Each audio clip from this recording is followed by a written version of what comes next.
நாயகம் ஸல்லல்லாஹு அலைஹி வஸல்லம் அவர்கள் மீதும் சத்திய சஹாபாக்கள், தாபீன்கள், தபே தாபீன்கள், உலமாக்கள், வலிமாக்கள், இறைநேசர்கள், நாதாக்கள், சாலிஹீன்கள், சித்திகீன்கள், சுஹதாக்கள், ஹுஃபாதுகள், தாயிகள், அனைத்து முஸ்லிம்கள் மீதும் நிறைவாகவும் முழுமையாகவும் உண்டாகட்டுமாக. ஆமீன். அல்லாஹ்வின் நல்லடியார்களே, பெரியோர்களே,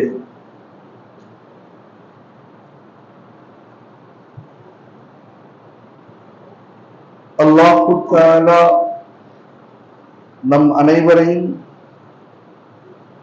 படைப்பதற்கான நோக்கம்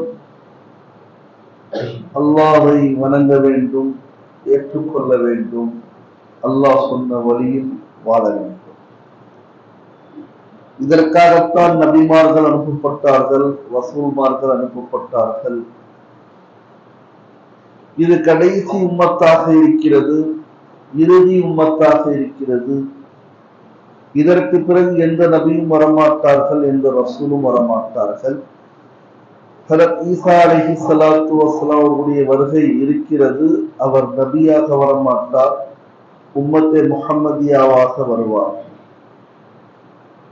வந்த பிறகு நிக்காவும் நடைபெறும், தஜ்ஜாலையும் அவர்தான் கொள்வார் என்ற ஹதீஸ் பல கிதாபுகள்ல பிரபல்யமாக இருக்கிறது. இவ்வாறு இருக்கையில் மனித குலம், அல்லாஹ்வுடைய படைப்புகளிலேயே சிறந்த படைப்பு மனிதர்கள் தான். அவ்வாறு இருந்தும் ஏன் சிதறி கிடக்கிறார்கள்? இத்தனை நபிமார்கள் வந்திருக்கிறாங்க, இத்தனை ரசூல்கள் வந்திருக்கிறாங்க, பல கிதாபுகள் கொடுக்கப்பட்டிருக்கிறது, வழங்கப்பட்டிருக்கிறது. தௌராத், இன்ஜீல், ஜபூர், குர்ஆன், இதரை ஏடுகள் வேற. சுஹுஃபி இப்ராஹீம் வ மூசா என்று அல்லாஹ் சொல்வான். மூசா அலைஹிஸ்ஸலாத்திற்கும் இப்ராஹிம் அலைஹிஸ்ஸலாத்து வஸ்ஸலாமிற்கும் சில ஏடுகளை வழங்கினேன். மூசா அலைஹிஸ்ஸலாத்து வஸ்ஸலாமுக்கு தௌராத்தை தவிர சில ஏடுகள். அப்ப எல்லோருமே சேர்ந்து ஒரே ஒரு உம்மத்தாக, ஒரே ஒரு கூட்டமாக, ஒரே ஒரு அமைப்பாக வாழ்வதுதானே பிராக்டிக்கல் லாஜிக், வெளிப்படையான லாஜிக். அதானே இத்தனை நபிமார்கள், இத்தனை ரசூல்கள், இத்தனை கிதாபுகள், ஆனா நம்ம எப்படி வாழ்ந்துட்டு இருக்கோம்? பிரிந்து பிரிந்து சிதறி கிடக்கின்றோம். ஏன் தெரியுமா?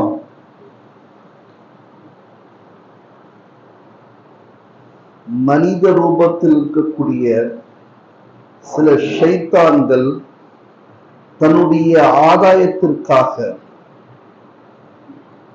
வெளிப்படையாக சொன்னால் தன்னுடைய அரசியலுக்காக, எல்லாரும் ஒன்னா சேர்ந்துட்டோம்னு சொன்னா எந்த திருடனாலும் திருட முடியாது, கொள்ளை அடிக்கிறவனால கொள்ளை அடிக்க முடியாது, 427 செய்ய முடியாது. கொஞ்சம் யோசிச்சு பாருங்க. எந்த நாடு வேணா இருக்கட்டும், எந்த மாநிலம் வேணா இருக்கட்டும், 20 கோடி முஸ்லிம்கள் வாழக்கூடிய இந்தியாவில அடிச்சா கேட்கறதுக்கு நாதி கிடையாது, தெரியுமா? வெளிப்படையான உதாரணம் தான். என்னங்க இல்லையா?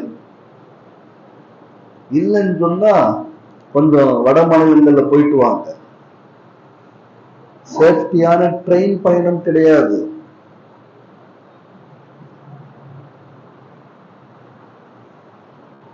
கார்ல கூட பயணம் செய்ய முடியாது. குறிப்பா நைட் நேரத்துல பண்ணவே முடியாது. பகலே அப்படிதான் இருக்கு. எத்தனை பள்ளிகள் தாக்கப்படுகின்றன? ஏன்? 20 கோடி முஸ்லிம்கள். பார்க்கிறவன் எத்தனை சதவீதம் தெரியுமா?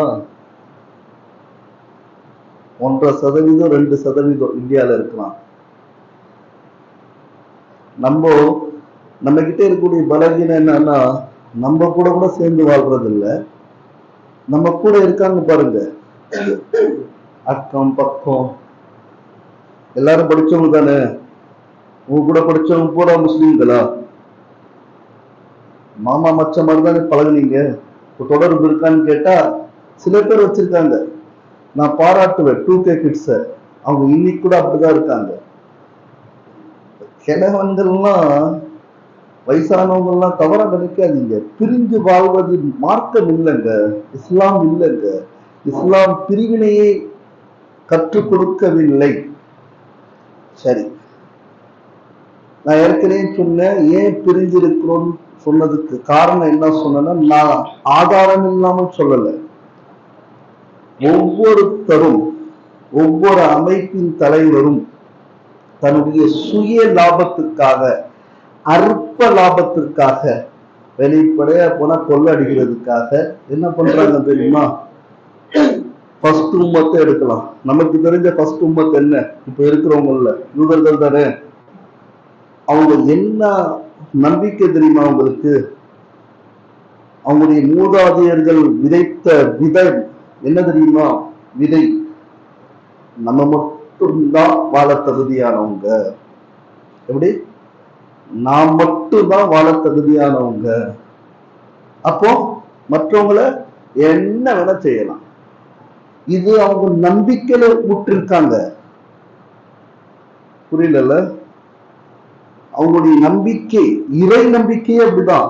எப்படின்னு சொன்னா, யூதர்கள் மட்டும்தான் என்ன அல்லாஹ்க்கு சொந்தமானவங்க. அப்ப மத்தவங்க அடி வெட்டு ஒன்றும் பிரச்சனை இல்லை. இன்னைக்கு அதனாலதான் பாலஸ்தீனத்துல பச்சிளம் குழந்தைகள் துடிக்க கொல்லப்படுகிறாங்க. அவன் பிறக்க வராது. ஏன்னா முஸ்லீமுடைய குழந்தை, பிற சமூகத்துடைய குழந்தை. அப்படிதான் பாக்குறாங்க. அவங்க ஈமான்ல ஊர்ன விஷயம் இது. ஆதாரம் இல்லாமல் சொல்லலங்க, ஆதாரத்தோட சொல்லிட்டு இருக்கேன். கொஞ்சம் புரிஞ்சுக்குங்க. சரி, அவங்கதான் அப்படின்னா அடுத்தது எடுத்துங்க. கிறிஸ்தவ சகோதரர்கள்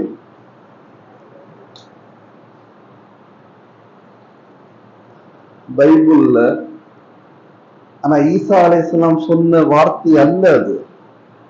அல்லாஹ் சொன்ன கட்டளை அல்ல. ஆனா அதுல இருக்கக்கூடிய கிரிமினல்ஸ், அதுல இருக்கக்கூடிய சுய லாபத்திற்காக சில விஷயங்களை சேர்த்திருக்காங்க. என்ன வார்த்தை தெரியுமா? ஈசா அலைஹிஸ்ஸலாம் நவுதுபில்லாஹ் சொன்னதாக ஒரு தாய் தன்னுடைய குழந்தையுடைய பரிதாப நிலையோடு சக்கராத்துடைய நிலையில வர்றாங்க. அந்த குழந்தை முடியாம இருக்குது. ஈசா அலைஹிஸ்ஸலாத்து வஸலாம் கிட்ட வராங்க. இது எழுதப்பட்டிருக்கக்கூடிய விஷயம், ஆனா தவறான விஷயம். என்ன சொல்றாங்க? ஈசாவே, அல்லாஹ் கொடுத்த அற்புதத்தின் காரணமாக இந்த குழந்தையை காப்பாத்துங்க. அந்த தாயும் அந்த குழந்தையும் பிற சமூகத்தை சேர்ந்தவங்க.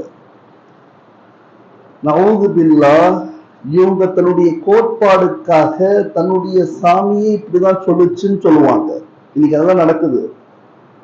இன்னும் பகிரங்கமா சொல்ல முடியாது, சொல்றது தெளிவாக சொல்லிட்டு இருக்கேன். எங்க கடவுள் இதுதான் சொல்றாங்க. என்னன்னு? முஸ்லீம் அடி, முஸ்லீம் இருக்கக்கூடாது, முஸ்லீம் நாடு கிடையாது. இததான் ஈசா அலைஹிஸ்ஸலாத்து வஸலாம் சொன்னதாக எனக்கு கொடுக்கப்பட்ட அருள், எனக்கு கொடுக்கப்பட்ட முஅஜிஸா சிறப்பை கொண்டு என் பிள்ளைகளுக்கு நான் உதவி செய்ய வேண்டுமே தவிர, என் பிள்ளைகள் என்று சொன்னால் வெறும் கிறிஸ்தவ சகோதரர்கள், மற்ற நாய்களுக்கு அல்ல. இந்த வாசகமா சொல்லப்பட்டிருக்கு. மற்ற நாய்கள்னா யாரு? யூதர்கள், மற்ற அந்நிய சகோதரர்கள். ஒரு நபி இப்படி சொல்லியிருப்பாங்களா? கொஞ்சம் யோசிச்சு பாருங்க. நான் ஏத்துக்கல, நீங்க ஏத்துக்க மாட்டீங்க, உண்மைதான். அவர் சொல்லல, அவர் சொன்னதாக புனையப்பட்ட விஷயம். அப்போதான் இன்னைக்கு அமெரிக்கா முழுக்க கிறிஸ்தவ நாடு இஸ்ரேலுக்கு உதவி செஞ்சுட்டு இருக்குது. ஏன்? முஸ்லிம்கள் என்பது நசுக்கப்படலாம், அழிக்கப்படலாம், நாய்கள். அல்லாஹ் நல்லடியார்களே, பெரியோர்களே, இதுதான் ஃபார்முலா.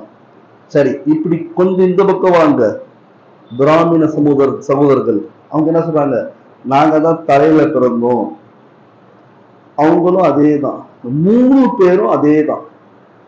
இந்த 3 பேரும் சேர்ந்து எந்த மனிதன் வேணா பிற சமூகத்தாரை அடிக்கலாம், மிதிக்கலாம், கொல்லலாம், அபகரிக்கலாம், கொள்ளையடிக்கலாம்.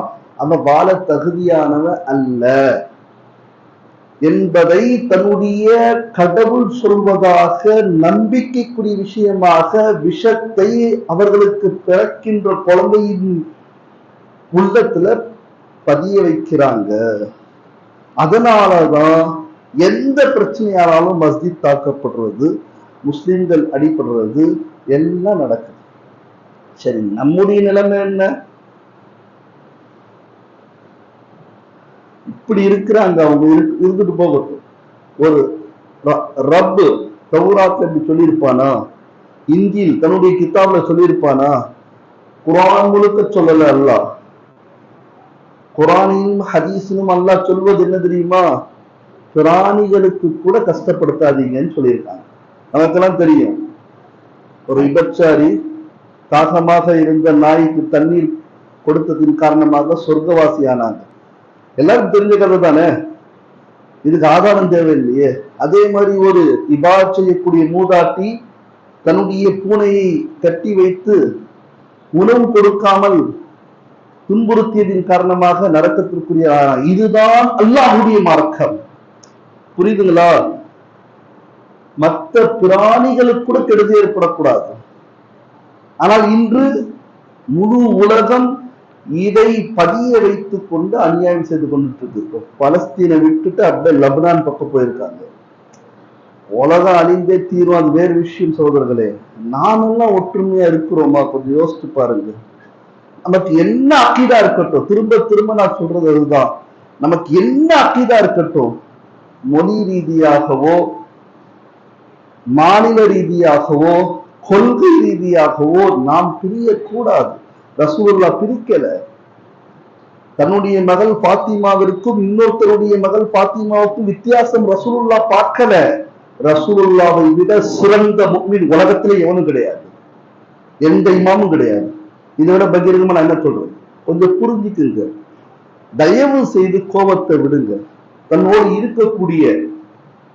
இருக்கக்கூடிய மாற்று சகோதரர்களிடத்தில் எப்படி வாழ வேண்டும், எப்படி இருக்க வேண்டும். சரி, நாம் பிரிஞ்சிருக்கோமே, சொந்த அண்ணன் கிட்ட பேசுறது இல்ல, தம்பி கிட்ட பேசுறது இல்ல. ஏன்? அல்லாஹ் தஆலா சொல்றான், ஒருத்தருக்கு சிறப்பு கொடுத்திருக்கேன், அவங்க சிறப்பை பார்த்து பொறாமப்படாதீங்க. வலா தத்தமன்னவ் மா ஃபத்தலல்லாஹு பிஹி பஅதக்கும் அலா பஅத். ஒருத்தர் கோடீஸ்வரனா இருப்பான், ஒருத்தர் லட்சாதிபதியா இருப்பான், இன்னொரு தம்பி சாதாரணவனா இருப்பான். யாரும் யார் மீதும் பொறாமைப்படக்கூடாது. இது அல்லாஹ்வுடைய விதி, மாற்ற முடியாது, யாராலும் செய்ய முடியாது.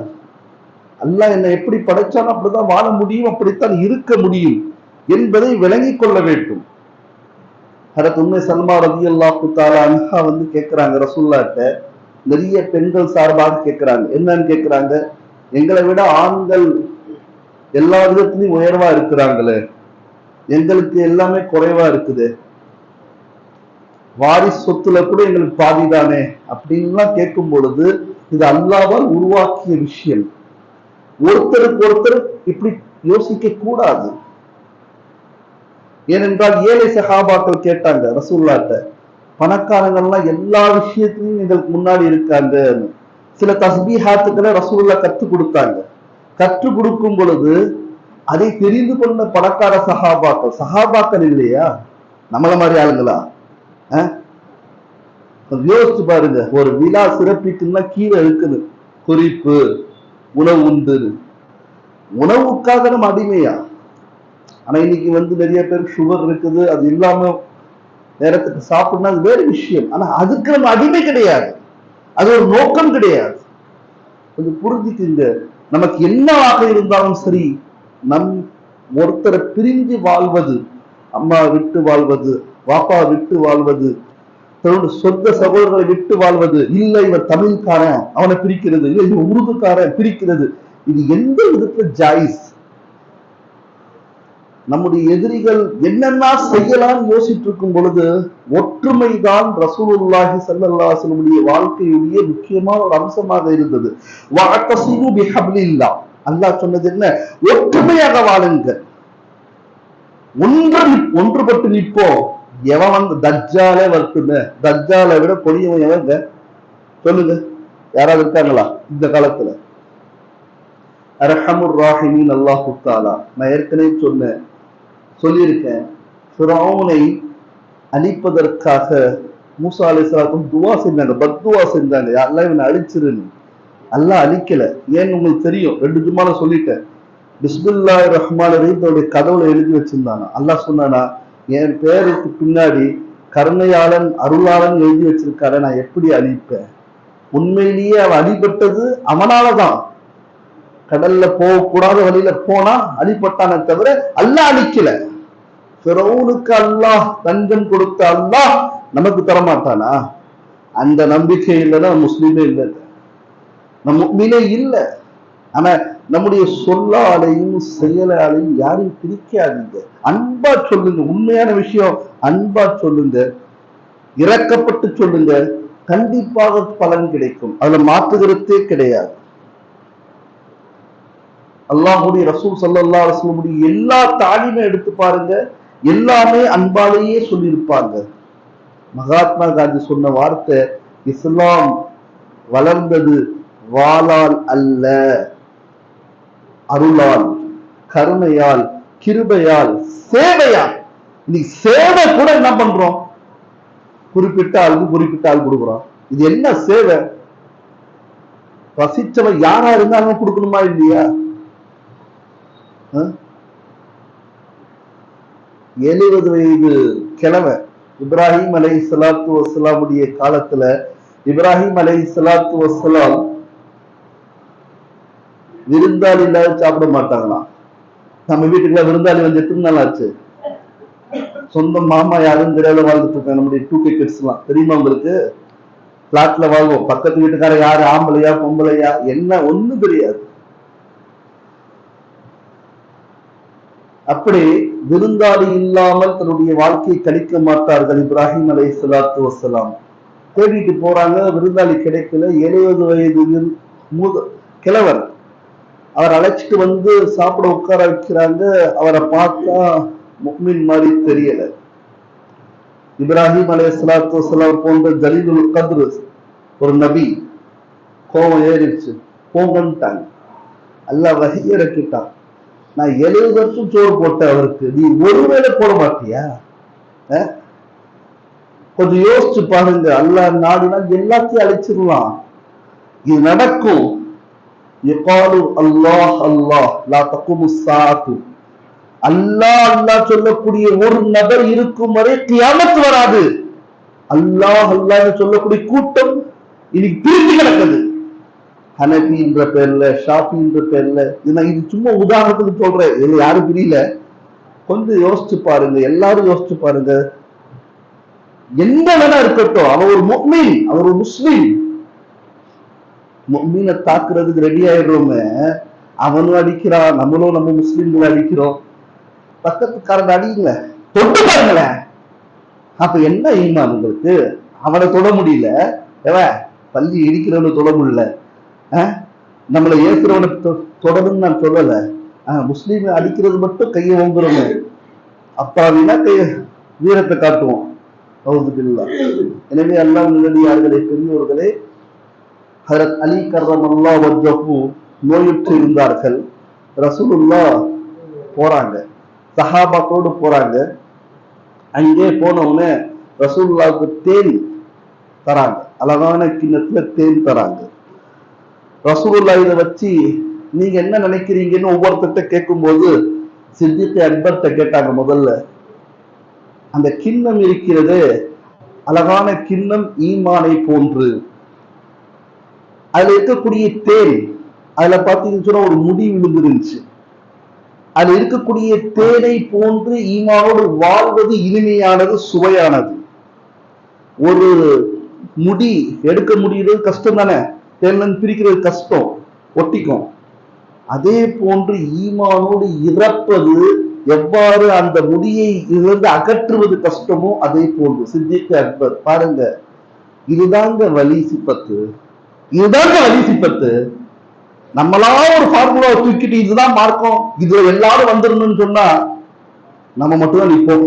எனக்கு தெரிஞ்ச மார்க்கம் குரான் ஹதீஸ், எல்லா ஹதீஸுகளும் எல்லா குரானுடைய ஆயத்துக்களும் தான் குரானுடைய அல்லாஹ்வுடைய கிதாபாக இருக்கிறது, மார்க்கமாக இருக்கிறது. அதுக்கப்புறம் உமர் ஃபாரூக் ரலியல்லாஹு தஆலா அன்ஹு பார்த்து கேட்டாங்க. அவங்க சொன்னாங்க, ஆட்சி அதிகாரம் என்பது இந்த கிண்ணத்தை போன்று அழகானது, அந்த ஆட்சியில் புரிவது, ஆட்சி புரிவது தேனை போன்று சுவையானது. ஆனால் நீதமாக நடப்பது அந்த முடியை போன்று அகற்றுவது எவ்வளவு கடினமோ அவ்வளவு கஷ்டம். நீதமா நடக்கிறது அவ்வளவு ஈஸி இல்லைங்க. என் பிள்ளைக்கு ஒரு சட்டம், இன்னொரு பிள்ளைக்கு ஒரு சட்டத்தை சொல்லுவோம், நீதம் வராது. தனக்குன்னு வரும்போது வேற மாதிரி மாறிடுவோம். உஸ்மானே கனியை பார்த்து கேட்டாங்க, சொன்னாங்க, இல்ம் என்பது, கல்வி என்பது, ஞானம் என்பது இந்த கோப்பையை போன்று அழகானது, அதை கற்றுக்கொள்வது தேனை போன்று சுவையானது, அதன்படி அமல் செய்வது அந்த முடியை போன்று அகற்றுவது எவ்வளவு கடினமோ அவ்வளவு கஷ்டம். எல்லாம் தெரியும், ஷைத்தான் எல்லாமே தெரியும். மலக்குமார்களுடைய உஸ்தாது என்ன அமல் செஞ்சான், அல்லாஹ்வுடைய லானத்துக்குரியவன் ஆயிட்டான். ஹஜ்ரத் அலி ரலியல்லாஹு தஆலா கிட்ட கேட்டாங்க, சொன்னாங்க, விருந்தாளி என்பது அந்த கோப்பையை போன்று அழகானது, விருந்தாளியை உபசரிப்பது அந்த தேனை போன்று சுவையானது, ஆனா விருந்தாளியை திருப்திப்படுத்துவது அந்த முடியை போன்று கடினமானது, அகற்றுவது. ஃபாத்திமா ரலியல்லாஹு தஆலா அன்ஹா அவங்களுடைய பார்வை பட்டது. அவங்க கிட்ட கேட்டாங்க ரசூலுல்லாஹ், அவங்க சொல்றாங்க, ஹயா, வெக்கம் என்பது அந்த கோப்பையை போன்றது, அந்த வெக்கத்தில் மறைத்து வாழ்வது, ஒரு பெண் தன்னை மறைத்து கொண்டு வாழ்வது தேனை போன்று சுவையானது, தீய பார்வை விட்டு அகன்று வாழ்வது முடியை போன்று கடினமானது. அல்லாஹ்வுடைய ரசூல் சொன்னாங்க கடைசியில, அல்லாஹ் கோப்பையை போன்று அழகானவன், அல்லாஹ் அவனை ஒன்றி வாழ்வது தேனை விட சுவையானது, அதை நீடித்து வாழ்வது எப்பவுமே அல்லாஹ், என்றும் அல்லாஹ், எதிலும் அல்லாஹ். வெற்றியா வெற்றா அல்லாஹ் இருக்கான். அந்த மாதிரி ஒரு ஈமான வளர்த்துக்கணுங்க. அந்த மாதிரி காலங்க இது. யாஜூஜ் மாஜூஜை சந்திக்க போகிறோம், தஜ்ஜாலை சந்திக்க போகின்றோம். இவங்கெல்லாம் ஒண்ணுமே கிடையாது. தயவு செய்து சொல்றேன், யார் மீது பொறாம கொள்ள வேண்டாம். எந்த காரணத்துக்காக யாரையும் பிரிஞ்சு வாழ வேண்டாம். மாற்று சகோதரர்களை விட்டு கூட பிரிய வேண்டாம். தமிழனா வாழ்வோம், இந்தியனா வாழ்வோம், முக்மீனா வாழ்வோம், முஸ்லிமா வாழ்வோம், எதுவுமே வேணாம். நான் பாட்டுக்கு இருக்கிறேன்னு சொன்னா ஹிரா குகையில தான் போய் இருக்கணும். ரசூலுல்லாஹ் ஹிரா குகையில இருந்து தன்னை சரிப்படுத்திக் கொண்டார்களே தவிர அது முழுமையான வாழ்க்கை என்று சொல்லவில்லை. எங்க சொன்னாங்களா, தனிமையாக இருக்குன்னு சொல்லிட்டு வீட்டுல கூட தனியா இபாதத் செய்யலாம், பள்ளியிலும் தனியா இபாதத் செய்யலாம், ஆனால் எல்லோரையும் சேர்த்து வாழ வேண்டும். இதுதான் இஸ்லாமிய கூற்றாக இருக்கிறது. நம்முடைய சொல்லாலும் செயலாலும் யாரைக்கும் எந்த பங்கம் ஏற்படுத்தாமல் இதை போதிக்கக்கூடிய ஒரே மார்க்கம் இறை நம்பிக்கை மார்க்கம். இது ஈமானாக இஸ்லாமாக இருக்கிறது. மாற்றார்கள் அதை விஷத்தை விதைத்திருக்கிறார்கள். அதன் காரணமாகத்தான் நீ பாலஸ்தீனம் கிடையாதுங்க. எடுத்து பாருங்க, பாலஸ்தீனமே கிடையாது. அங்கே மூசா அலைஹிஸ்ஸலாம் அடங்கிய இடம், பல நபிமார்கள் அடங்கிய இடம். இப்ப கூட எடுத்து பாருங்க, பைத்துல் முகத்தஸ்னு போடுங்க, மஞ்சளா வருது, அது பைத்துல் முகத்தஸ் கிடையாதுங்க. அது பக்கத்தில் உள்ள பள்ளி தாங்க பைத்துல் முகத்தஸ். ஆனால் பைத்துல் முகத்தஸுடைய இடம் குப்பத்து சஃப்ரான்னு சொல்லுவாங்க, குப்பத்து சுக்ரான்னு சொல்லுவாங்க. அதை நீ பைத்துல் நம்பால் வச்சிருக்கான். பைத்துல் முகத்தஸ் மஞ்சள் குப்பா, அது யூதர்களால் கெட்டப்பட்டது. எனவே அல்லாஹ் தஆலா நம் அனைவருக்கும் ஒற்றுமையாக வாழ்ந்து அல்லாஹ்விற்காக தன்னுடைய வாழ்க்கையை கழித்து அல்லாஹ்விற்காக இறக்கக்கூடிய தௌஃபீக்கை அல்லாஹ் தந்தருள்வானாக. ஆமீன். வாக்குறு அல்ஹம்துலில்லாஹ். தொழுகிறோம் 5 நிமிடம்.